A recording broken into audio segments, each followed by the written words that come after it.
वसूलियाबी उन लोगों से होनी चाहिए जिन्होंने इस संभल को आग में झोंका है, और संभल में आग में झोंकने का काम सीधा सीधा पुलिस प्रशासन का है। उनको जवाब जुबान से मिलना चाहिए था, लेकिन लाठियों से मिला। कहा कि वो जो है आपस की लड़ाई है।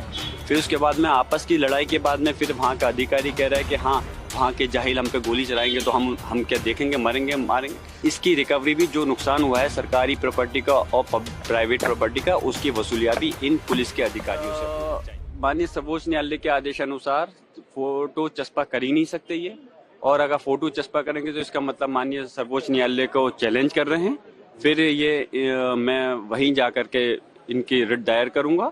और जहां तक वसूलियाबी की बात है, वसूलियाबी उन लोगों से होनी चाहिए जिन्होंने इस संभल को आग में झोंका है, और संभल में आग में झोंकने का काम सीधा सीधा पुलिस प्रशासन का है।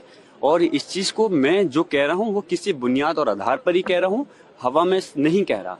संभल के अंदर बहुत सुकून के साथ माहौल चल रहा था, सभी धर्मों के लोग मिलकर के रह रहे थे। लेकिन अफसोस है कि इन लोगों ने जो सर्वे का कोर्ट का आदेश था उसको इतनी जल्दबाजी, 1 घंटे के अंदर, 1 से 2 घंटे के अंदर जल्दबाजी दिखाते हुए वहां पर पहुंचे।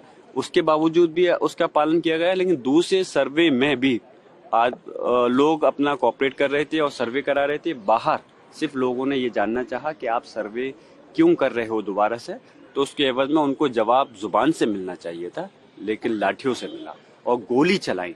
तो मैं यही चाहता हूं कि इस प्रकार की घटनाएं, अब संभल के बाद में ये लोग अजमेर शरीफ पहुंच के कब तक, कहां जाकर के रुकेंगी, ये क्या चाहते हैं, ये इस प्रदेश और देश के साथ में क्यों खिलवाड़ कर रहे हैं उसके कानून के साथ।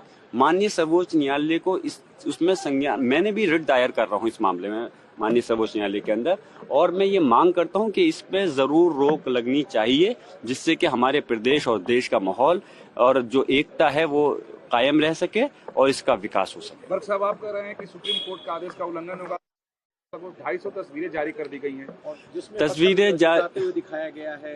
एक विजुअल ऐसा भी है जिसमें हथियार भी एक शख्स के हाथ में। अच्छा, मैं आपसे जानना चाहता हूं, जो ये पुलिस के अधिकारी और प्रशासनिक अधिकारी हैं, आपने ये देखा होगा, इन्होंने कहा था कि हमने गोली नहीं चलाई।